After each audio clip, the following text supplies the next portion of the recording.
just like everyone, I'm only half dressed. Speak for yourself. That's a whole other Facebook Live.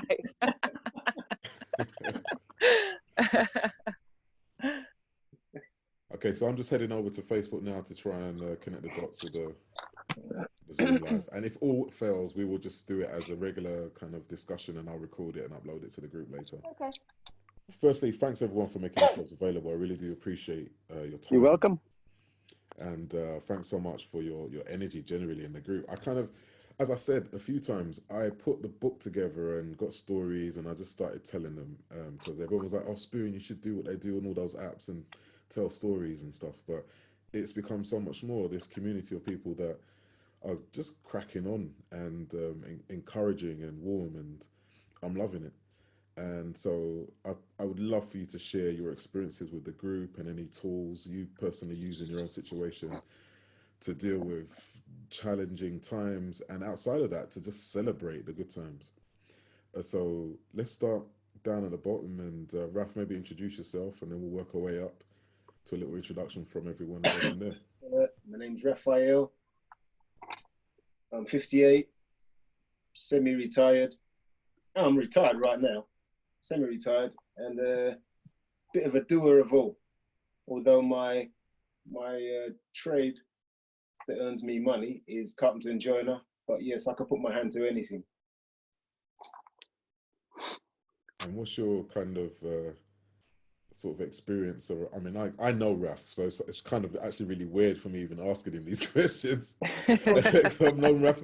Let me just throw it in there, right? I've known Raf since I was a teenager, because I used to do taekwondo, and Raf was my instructor. Still is my instructor. Still like gives me things that I listen to and I learn from and so on. And we bounce ideas and that kind of stuff, and I love it. And so a lot of my ideas around dealing with stress and all that kind of stuff from a young age came from being involved in martial arts through Raf and so on. He does so many other things. He's, as you said, a carpenter and all that kind of stuff. So we'll get back to that. And I'd like to then now introduce Tina, Raf's wife. Hello. Who's also doing amazing stuff. Thank you. Thank you very much. You're a great inspiration to us all, Elroy. You really are.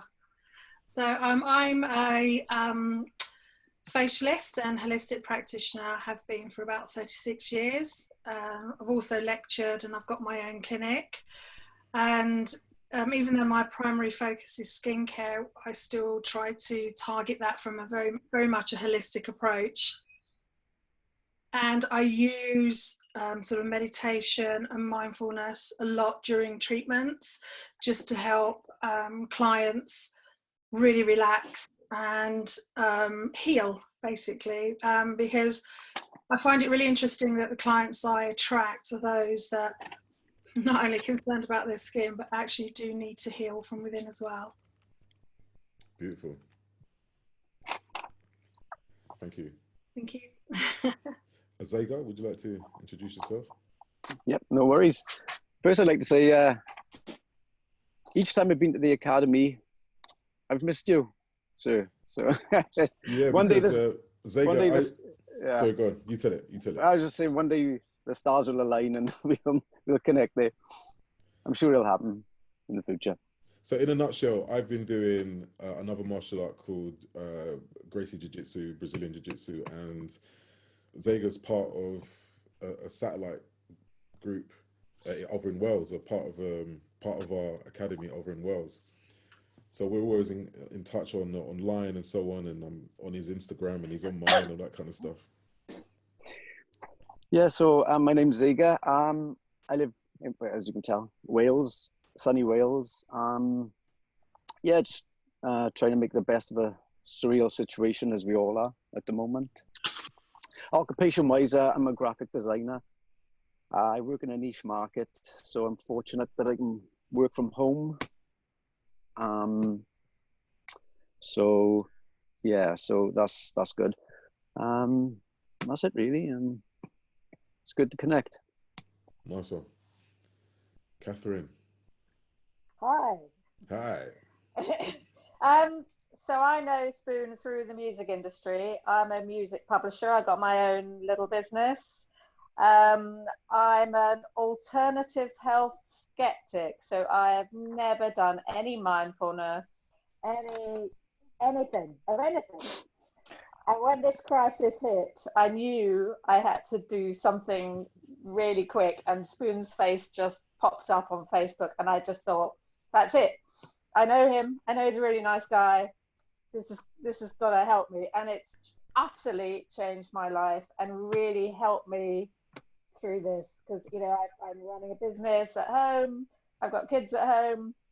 I've got staff that I'm supporting, people in the community that I'm supporting. And I could not do that without this group. So thank you very much. Wow, amazing. Thank you, Catherine. Maria, what's going on? Yeah. My name's Maria. I'm a stay-at-home mum, but I'm a nursery nurse by trade. So I've looked after little babies for a long time. And I'm currently on a career break. But yeah, no, this kind of thing is something I've always been interested in. So it was nice to find different avenues and different things that can be done during this time. Awesome. I'm Spoon, the voice guy. Go on, Jane, go on. You don't know who I am. Just unmute myself. I'm Jenny. I'm sat upstairs from Spoon right now. So I'm from Leeds originally, and I moved to London just a few months ago. And I work for the civil service. I work for the Home Office based at Heathrow Airport. I've been in law enforcement for 15 years.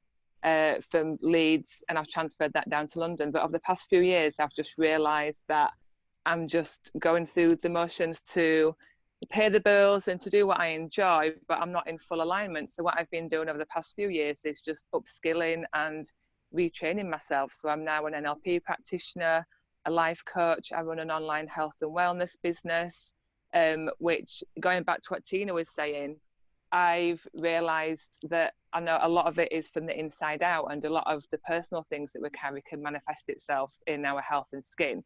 And I had acne for an awful long time, but I've managed to sort that out myself through stress management and mindful practices, and also using better products for myself. And I'm really passionate about helping women. So my coaching business that I run is Glow Goddess. And I'm really passionate about helping women and young girls, because as women, we don't really believe in ourselves, and I'm really passionate about that, because the things I've been through the last few years to be where I've been to where I am now it's unreal. I don't recognise myself. So that's sort of where I am now, similar to Maria, in a bit of a transition phase between careers. It's difficult and it's tricky to navigate, but if you try and keep in alignment with yourself, which I'm trying to do, it is sort of, I'm getting nearer. So that's kind of why I'm here and part of the group, and I've really enjoyed this group. So I'm glad that you created it, darling. Thanks for sharing, Jane. I wanted to go back to Catherine, actually, because one of the things I find fascinating is this. There is I don't want to say resistance, but people feel very uncomfortable about looking at other routes to mindfulness, or, you know, people just focus on going to the doctor when they're not well, taking paracetamols and everything else. And there's a whole wealth of other stuff going on that can be useful to us. Why do you think that is? Well, I mean, it's extraordinary. I'm an extraordinary case, really, because I have, all my life, everything has been telling me that stress is bad for me. And I've been ignoring that for decades. So when I was 30, I think I had, when I was pregnant with my second child, I was so stressed through running my own business. So stressed that it actually ruptured my bowel and appendix. Wow. And I, you know, obviously I had some underlying weakness somewhere, but it was definitely stress that did it. But you know, that didn't put me off. I went straight back into work, straight on carrying on with my business. And then 3 years ago, I had double kidney failure. Again, stress induced. And it was only after that my husband said to me, right, just stop it now, because it's quite clearly stress that's sorting all this. And I never in all of that time did I try and approach any other holistic or mindfulness or anything. I just plowed on and kept taking the tablets, as you say. And it's only now in this time where I'm suddenly, you know, the whole world is stressed and I am the most zen person around. And so I'm the healthiest I've ever been. I mean, my body's a bit battered, but I'm the healthiest I've ever been. And I'm very calm and centered. And that is simply from doing my savers every morning. Amazing. And savers, just for those that are maybe listening for the first time and so on, is a practice taken from The Miracle Morning, a book written by a guy called Hal Elrod, where you do 10 minutes of silence, affirmations, visualization, exercise, reading and scribing. And in that kind of mindful dawn practice, we throw in an opportunity to be consistent and connect with yourself, to assess how it's impacting you, and then notice, just take a moment to notice genuinely what's going on, so that we can have an opportunity to act on it. And that's really been useful for us as well, me and Jen. And sometimes where I found that I haven't had a lot of time, maybe half an hour or even shorter than that isn't enough. I know we can always make time if we want to, but I found just 6 minutes, just a minute of each thing, just kickstarts me back into alignment again when I need that little jolt. And we'll come back to that. And I know Katina will have something to say about meditation and such generally, but I wanted to stay on this topic of why you feel people are so skeptical about, or just plow on without taking care of themselves. I don't know, anyone else want to jump in and share anything? Raf? It's one of them subjects. It seems like you're out there with the fairies. So it's not, even for me, I only really got into meditation and so forth because of the yoga. And I only got into that because I came back from my trip. My body was busted up. So I started the yoga, which at the end of every class, we'd sit there and meditate. And the moment I went into meditation, or so-called meditation, I would lie there and my body was screaming for me to get up. That was one of the hardest things I found to do, just to lie there. Immediately I started thinking about, right, time to relax. My body was saying, no, don't relax, get up, move your leg, move your hand. So I was in conflict with myself. And then this COVID crisis kicked into motion. And my yoga teacher said to me, Raf, why don't you join this group? So I did a 21-day yoga session, and I found it absolutely fantastic. Just to sit there, and at first, I'd say my first maybe 7 or 8 days, it was a real struggle to sit there and ignore that instinct to just get up or to move or to fidget. But after doing that, after doing the 21 days, I've kind of lapsed again. So I'm one of these kind of people. I need constant pushing, or I need someone to constantly tell me, otherwise I'll just lag. So I think that most people, I would say, are like me and worse. As I said, it's out there with the fears. You do what? You sit there and you do yoga. Don't do that malarkey, do you? Do you understand what I mean? So I don't think people take it as it's something that is necessary or needed. It's out there with the fairies. What are your thoughts on that, Zega? About being out there with the fairies and so on. Well, the concept of meditation. Meditation and just taking the time to connect and do what for me, is necessary.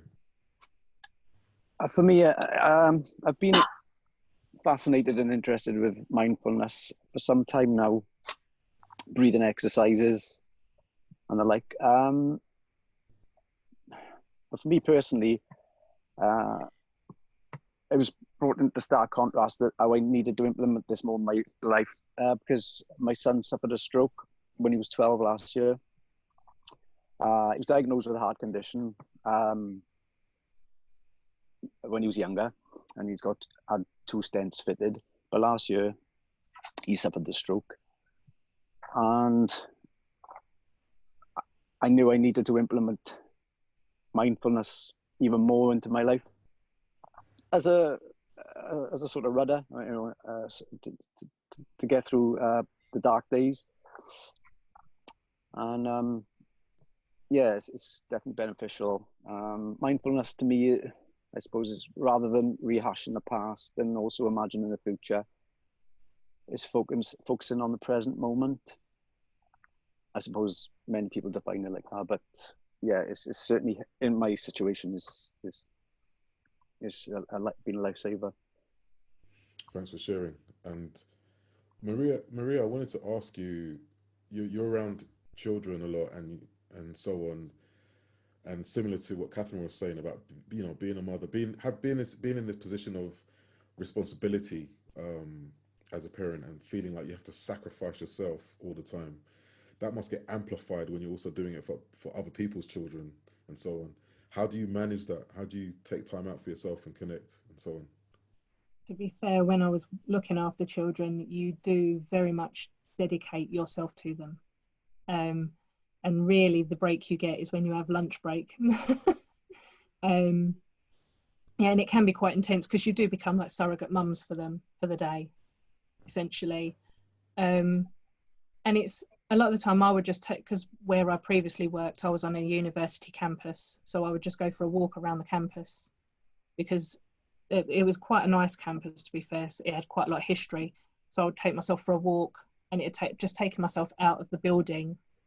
So it's because I love children, but as much sometimes just taking yourself away from hearing the children would allow yourself just to sort of mentally switch off for that little bit, so that you can unwind, and then you can go back refreshed for the afternoon. And then again on the way home, you're taking yourself out of that. I hear you. And so because of the whole savers practice, I found for me, it's allowed me the time to, like I say, notice where I'm holding a lot of tension and a lot of stress generally. And I feel it's okay. I found it was okay to just accept it. Just accept it is what it is. And if I decided I wanted to not experience that anymore, then figure out where I wanted to be ultimately, and then inch towards that place. But not beat myself up for being there in the first place, if that makes sense.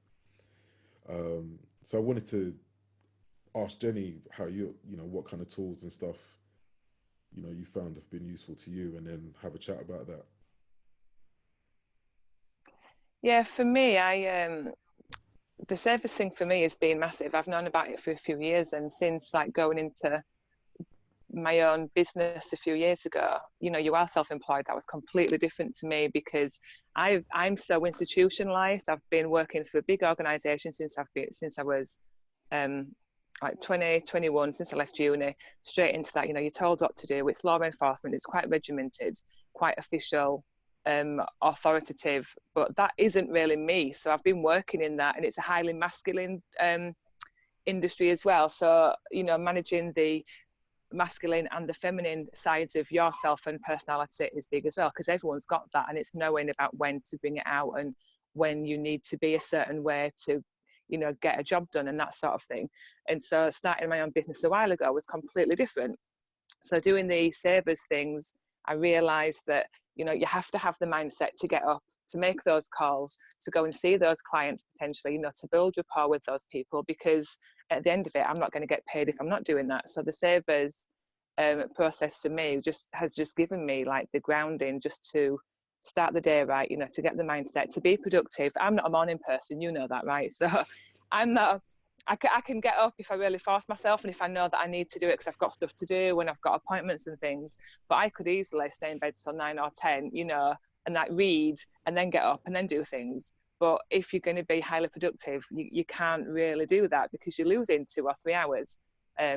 So, you know, the savers process for me is just, if I can do that, I feel like I can do anything, and I feel powerful, I feel invincible. And I've got a Facebook group as well, and I'll do a savers session live with people that watch, And I'll speak my affirmations and things, and I'm just like, I don't care. Like, there might be no people watching, or there might be 5 people watching. It's 7 in the morning. I'm saying I am strong, I am powerful. I look like rubbish. I've just woken up. I don't care. I haven't eaten yet. I'm drinking my coffee, but I'm like, I'm up. If I can do it, you can do it. Do you know what I mean? It's just like to be the evidence, and I've just found it like really, really powerful, and I'm passionate about it, you know. We don't always want to do it, but that means that that's when you need to do it the most, because if you don't want to do something, that is when you need it. And then also when you feel high vibe and energetic, you need to do things like this and go live and connect to people, because there is people that need you as well at that time, people that need that energy. So you either need to do it to get the energy, or you need to go and be the energy for other people. I found that really, really powerful. Thanks for sharing, Jen. Tina, how do you feel about that? And what other kind of tools do you find are useful to you? Well, meditation is something that I've dipped in and out of for years. And like Raf said, there was a 21-day meditation journey, which he introduced me to. So I kind of committed myself to doing the 21 days. And it was really empowering. And then I went on just to sort of delve a little bit deeper into mindfulness. And it was, for me, it was really interesting, because I looked into people like Dr. Joe Dispenza, Bruce Lipton, and it kind of took meditation to positive thinking to the next step, in that, you know, it's not sort of just about the mind, it's about the body as well. And it's whether your body is ready to receive the messages that the brain is actually activating and sending. Because our bodies are so addicted to past emotions and how we've been conditioned from the past, that it's often very difficult to get yourself going, because your kind of body takes over your mind. So like you could be saying, oh, I'm going to start that diet. Oh, I'll do it Monday. And you know, your body goes, you're not going to do it Monday. Oh, you're not going to do that on Monday. So it really is about kind of making sure when you are in a mindful state, meditating, doing affirmations, that you really have an intention and you support it with emotion. So I think that's really what I'm trying to get at, is you've got to have, you can really enhance your meditation, visualization, affirmations by getting the emotion behind that. And it really does empower and just makes the body and the mind more coherent to, you know, receiving sort of this sort of energy that kind of powers you through the day. Does that make sense? Yeah. Catherine, I saw you nodding and smiling a lot there. What are your thoughts on that? Yeah, well, I mean, I just think the emotion coming into it is really important, and you know, how your mind and your body are so separate and can play tricks on each other and drive each other, and so it is so important to sort of just stop and think in the moment, and yeah, you can control your mind and your body, and you say what's happened to me, my body is just completely, you know, been completely made useless by what's been going in my mind, this with the stress, and but you know, you can stop that quite easily. All you need to do is think about it. Yeah. And you know, it's taken me all these decades to realize that. But amazing. I mean, Tina, you touched on emotion, and I wanted to ask Zega and Raf, especially as men in inverted commas, sometimes it's challenging to express certain emotions. So how do we deal with emotion? What are your mechanisms? How do you make it work for you?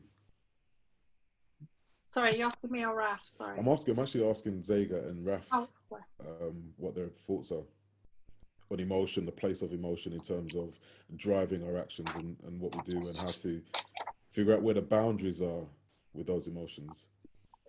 For me, I've had to kind of, I've had to re-educate myself where emotions are concerned, because I grew up hearing things like, my dad used to say to me, no, fall in love, you know, make woman fall in love with you, turn up in a love, that kind of thing. So it's that mental attitude. I say it, Katina's heard me say it millions of times, but I say it as a joke. But I used to hear that as a kid, and it was about not showing your emotion, because you're a man, you're supposed to be hard. Men don't cry. That was the sort of thing. But I don't know, maybe because I grew up in a one-parent family initially, I developed more of my mum's traits. And I've never been afraid to show my emotions. If I felt I wanted to cry in public, I'd just let it go. I wouldn't want to. I would try my best to resist it. But if I was in a situation where the emotions were taking over, I would just let it happen. When I used to teach classes on Thursdays, I can remember some of the kids, you yourself was there, some of the kids, they'd fight and they'd lose it, they'd lose in their rag. And I used to say to them, if crying helps you, let it go, let it go. Just be you. Which is contradiction to how Roy used to like to teach. But yeah, I think I've done my utmost to change that mental attitude that I started off with, because I just don't think it was right. You've got to go with your emotions. Yeah, I agree. I also grew up in an environment of, I suppose, tough, hard men, you know, and you know the sort, you know, hide their emotions. But for me, I've always been I suppose you could call me a sensitive soul. And for me, I've wanted to change that pattern in my life. I suppose a game changer for me was a couple of years ago where I read Marcus Aurelius's Meditations, which introduced me to the philosophy of Stoicism, which can have a bad rep. It's sometimes misunderstood. Sometimes people hear the word stoic and they think of being without feelings or existing as an emotional robot or something, but that couldn't be further from the truth if you know anything about it. So yeah, so that's definitely helped Stoicism for me in life. If that makes sense. Yeah, absolutely. I mean, for me, growing up, it's similar. We're from that, I guess, that generation, that time where the definition of a man was this hard, solid, emotionless kind of rock. Bad boy. Yeah, exactly. Like the getting all the women and being as tough as nails and all that kind of stuff. And you get older, you have children yourself and that kind of stuff, and you realize that you have to find a balance. Otherwise, you're just going to deplete yourself, and it just hurts. You know, all the emotion gets stuck inside it and needs somewhere to be released. Or it just adds to all that pressure that we're already dealing with at times in life. I wanted to ask if there was anything else you'd like to share, or any other tools that you have, or some good times. Let's have some fun. I want to hear about the celebration, the good stuff that's happened the last month that you think, oh my gosh, if it wasn't for this, I would never be doing that. For me personally, I built a guitar. You built a guitar? Yeah. This guy built a guitar. Okay. Yeah, well, half a guitar. I use the fretboard of a real guitar, but that's the complicated part. So, but I built the body. Yeah, for my son, who plays guitar. He's a keen guitarist, and so yeah, that was a little project. I finished it now, so I'm missing doing that every day. But yeah, I enjoyed that. Buried a guinea pig, which was, you know, sad, but yeah, just been, you know, getting to do some DIY that's been needed to be done. There's been no escaping that. There's no excuses now. No, my wife is on that. Yeah. Raf's laughing. Raf's built like 5 kitchens since he's been out. What's going on, Raf? Yeah. What have you been up to?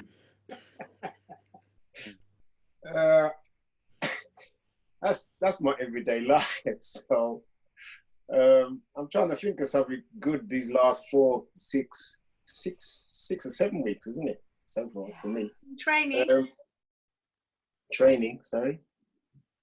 Oh, I've been teaching my missus how to to deal with herself. So because we've been a lot. Wait, no, let me go back. Starts off a little sour because all the years I've been trying to get her to do training, we've come from a different kind of mental thought process. Let's have it, let's go. And she's more gentle, and her gentle annoys my hard approach.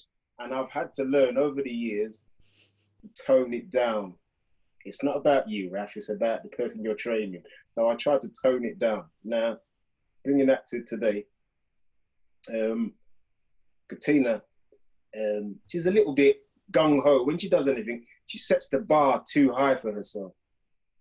So it affects her training because she'll last a few weeks unless she gets burnout. And I've been doing my utmost. In fact, what I would say the meditation has taught me is how to rein her in, because I know she wants to go guns blazing, all in, and then tomorrow she can't do anything because she's so busted from yesterday. So what the meditation has taught me is that, you know, you need to step back, breathe, find a way to get that person to calm down, in with love, not with hate. And it has worked. So for the last, how many weeks would you say? 4 weeks? Yeah, 4 or 5, yeah. 4 or 5 weeks, she's been doing quite well. And she's getting a bit tasty, so don't be cheeky, because if she gives you a right hander, you know it. So that's about the best thing that's happened. Other than that, it's my normal to be at home. What's annoying me though, sorry, got to end on a sour, is I can't go to any of the shops to get the stuff that I want to do my usual projects. So sorry, got to end on a sour note. Well, it's not the end. As we go over to Maria, talk to us. What do you feel you've come across that you thought, oh my gosh, this is amazing. I needed this time. As silly as it is, it's doing PE with Joe every morning with my daughter. She's 8 years old and she's quite an active little girl. And we do that every morning now. She's decided she wants to do it every morning. And we do this half an hour of exercise, just the two of us. And a few times a week, my nephew will join us because he lives with us. And we do that every day. And it's just, I'd get up, I do that, and then I have my breakfast, and it's like it's an active start to my day, and it gets the blood flowing. So it's a nice kickstart to my day. And I find I'm more productive if I do that first thing of the morning. Nice. I guess you get to connect with your daughter a bit more, right? It is, yeah. It's nice spending the time with her. To be fair, it's nice spending with all my children. It's a different circumstance. What about you, Jen? So I'm quite lucky that in my full-time job I work shifts, but I can work from home. And you know, we're North London, I work out west at Heathrow, and I completely underestimated that commute. I've only been in London like 3 or 4 months, and the commute was just so tiring. You know, driving there at 6 a.m. might be an hour, coming back at 4 is rush hour, and it's 2.5 hours. I was so tired and so drained. So now I'm just really grateful. I love this because I can work from home. They've said for years it doesn't work, but now we're all proving it does work. And, you know, we've been able to connect on a different level. You know, I've not been here that long. So we sort of like have taken lockdown to another level, because it isn't even like, I'm just getting used to being in this situation, living in this area, you know, with a new person, getting used to a lot of things, and then we're hit with this, and it's like, oh, okay, right, that's fine. You know, the God and the universe is giving us something else to challenge us, but you know, it's brought us closer together, and we're working out, dudes, like we're working out all the time, every day, and for both of us to do that, that's massive progress as well. And like you said, Maria, to actually start your day with a bit of a workout, whatever it is, 30 minutes Joe Wicks, or a couple of battle ropes for 2 minutes in the garden, or 10 minutes of press-ups and push-ups or whatever. It really starts to get your productivity, and just to know that you can do something. Because if you start your morning like that, you've achieved something before 9 o'clock. How good is that? Do you know what I mean? It sets your day up. So for me, I've learned a lot about myself. I've learned a lot about patience, I think. Elva might disagree with that, but I feel like I'm progressing in that area. And what Raf and Tina were just saying, Elle works so hard, you know, everything that he does, it might be 10-15 minutes on a screen, but there's so much back work and background stuff to it, and he works all the time. And you know, I'm quite glad that I am here, because he can work and then it's 5 hours is gone. He hasn't had a drink, he hasn't been to the bathroom, because he's not drinking, he doesn't need to go to the bathroom. And I'm like, dude, you've had a drink, babe, blah, blah, blah. And it's just doing those little things for each other and checking in with each other, which normally on our own we wouldn't have that chance to do it. And it's just those little mindful practices that were just like, never thought about this, and give yourself a 10-minute break in between calls, not just a 2-minute break, you know, because like with Rafintina, what you were saying, if you go all out and then you burn out, you can't do anything tomorrow or the day after. So it's just trying to manage it without taking away the fact that you want to achieve all these amazing things. Yeah, absolutely. It's so true. And I have to agree. I really appreciated Jenny's input and contribution to encouraging me to take my own advice at times. I get so laser focused and enjoy the feeling of getting stuff done. Sometimes I forget to make sure I'm having 1.5 liters of water when I need it, and exactly all of that good stuff. So it's been really helpful. The other thing I love is in the gaps of training, just running out in the garden and doing the ropes for like 2 minutes and throwing in some kettlebell swings and some push-ups and then going back to work again. And obviously you can't do that when you're at I don't know, some swanky members club waiting for your next meeting or whatnot. So it's been nice to stay on top of that and feel healthy. I feel better all round. Also because you're just letting out that stress by doing something physical in little bite-sized chunks. So like Raph was saying, you don't feel completely depleted.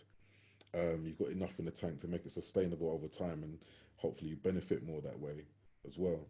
You achieve more as well because you're breaking it down. So you're not doing 50 press-ups in one go. You might just do 10 a time, and over the course of the day you've done 50, 60, 70, and you don't even realise it because you've broken it down into little chunks. So it's chunking things down, which is really beneficial for that sort of thing. Also, going back to emotions, doing them short bursts, if you are frustrated about something, that allows that frustration to come out. Yes. And it stops it mounting up and becoming that sort of that tight muscled pressure point that we sometimes get when we are stressed. Yeah. I was going to ask Catherine what kind of thing you really enjoyed about this time to connect. That's difficult. I mean, I have to say I really enjoyed sort of passing on what I've learned in a very short amount of time from this group, passing it on to other people. So I've got a very young, mainly female team of staff. There's about 8 of them. But one by one, they've all had their difficulties about lockdown. And I've been sort of telling them about savers and just telling them to do a bit of mindfulness. And it's really, really helped them. So I find that passing that on is so satisfying. Oh, amazing. I've really enjoyed that. That's brilliant.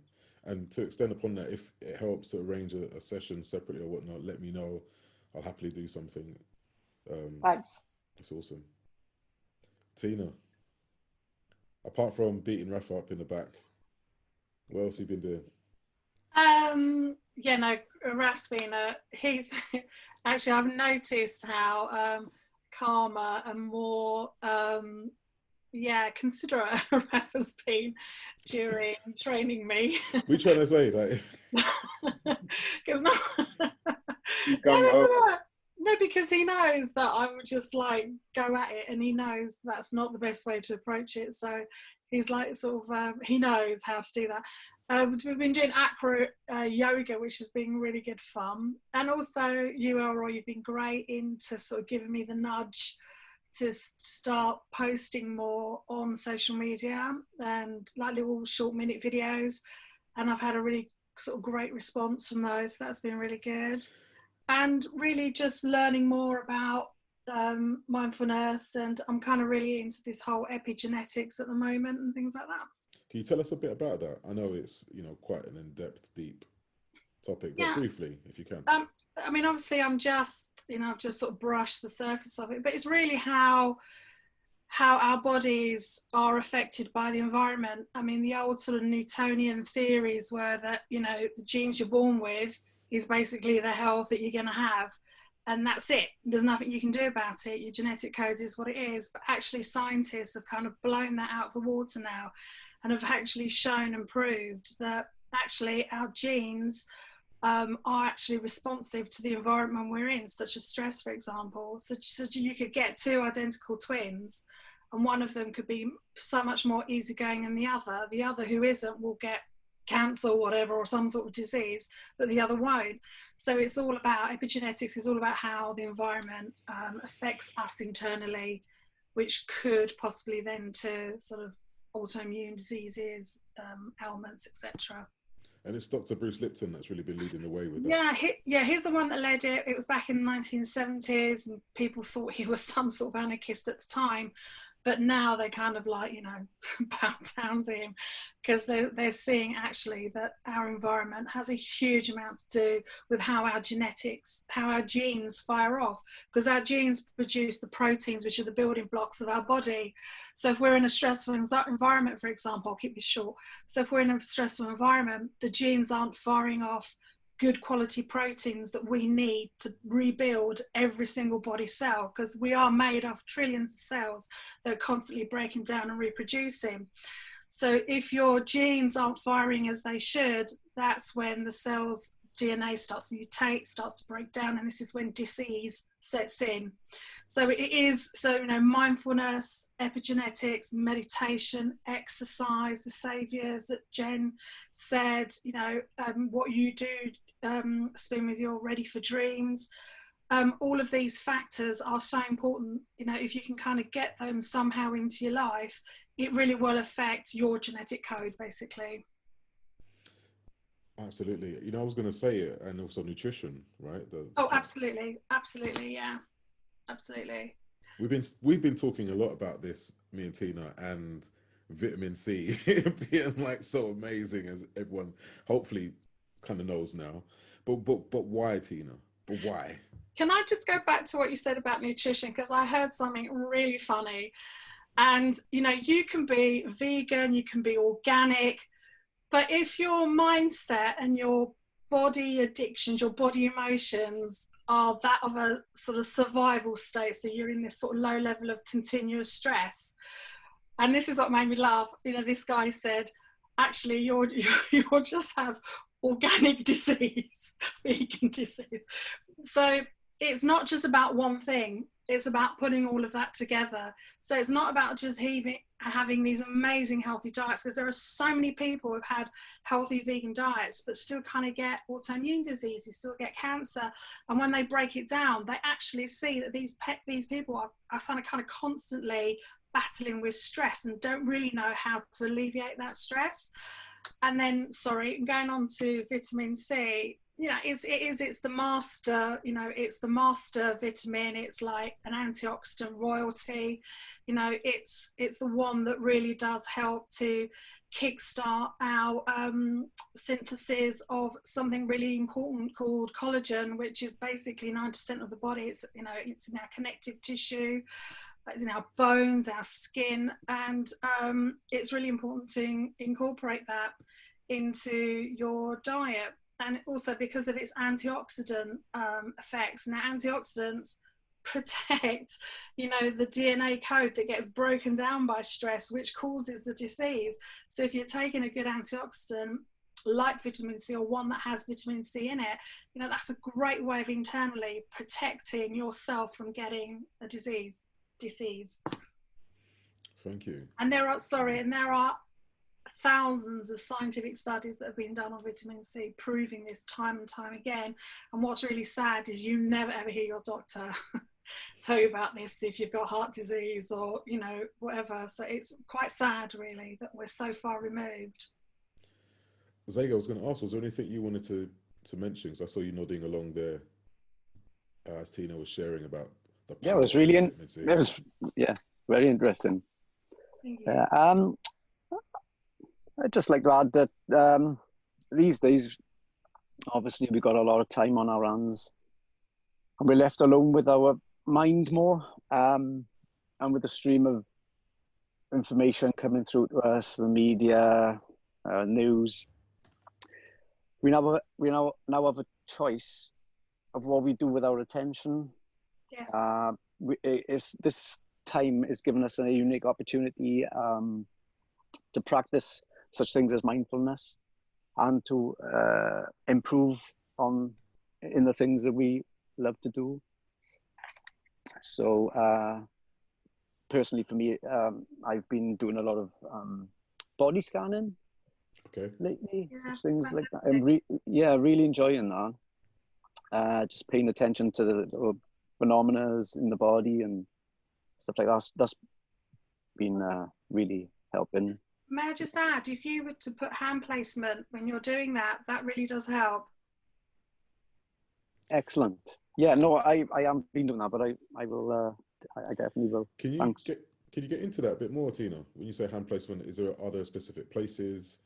Well, it kind of comes from the sort of Reiki philosophy, and you know, if you pay attention as what's, again, this is all part of mindfulness. If you actually just stop and just pay attention to what your body's feeling, what emotions are feeling, or if you've got particular ache or tension, neck, whatever, and just simply just placing your hand there, just focusing on your breathing, focusing on that area, and then really kind of bring love to that area is the simplistic way I can put it. It really does help to ease that, especially when you're doing your body scanning. We had Sahar Hootie talk about emotional, tapping and brilliant techniques and so on to assist with that, and the connection to different lines, meridians, and so on. Would you have any recommendations about any other books or things for us to go off and research? Oh my God, there are hundreds. I mean, is there anywhere that I can post them on? Yeah, I'll tell you what we'll do. We'll keep it simple. As we wrap the session up, I will probably arrange another session where me and you have a chat and you talk a bit more, because Tina's been very humble. She does a lot of therapy for all kinds of people, to the stars and some amazing people. And I'd love to get into that another time because I think it'd be really useful.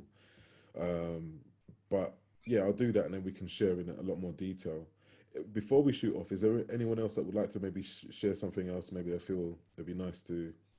I'd just like to say what I love about this group is that I don't know anyone apart from you, Spoon. And it's such a diverse group.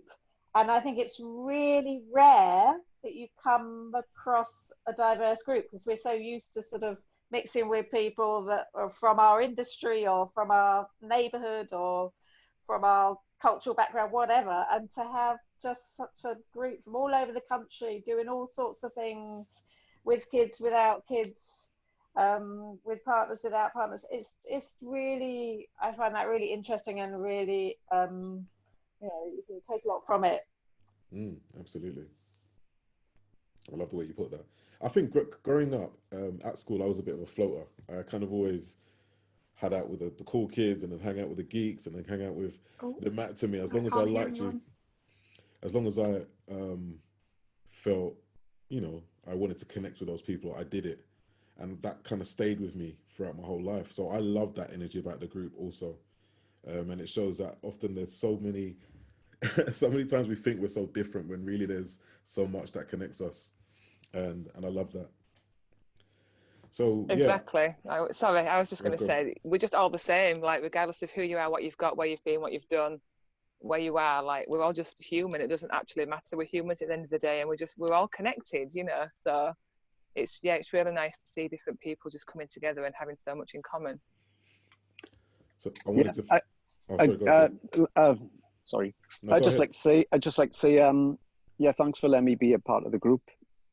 It's, good vibes, it's really positive. I also like to add that thanks for promoting ideas of self-worth as well, and where you give yourself permission to be kind to yourself as well, because I think sometimes the inner commentator in your mind can be quite a negative voice. So it's good to make people aware that it's okay to speak kindly to yourself. So yeah, and thanks again for let me be part of the group. I'm really enjoying being a member. Thank you. You're welcome, man, and I really do appreciate all of you. Thanks so much for your time. Thank you so much. Thank you. So yeah, you take care of yourselves, and I'll catch you in the group, and all the best. Great to see you guys. And you. Bye. Bye.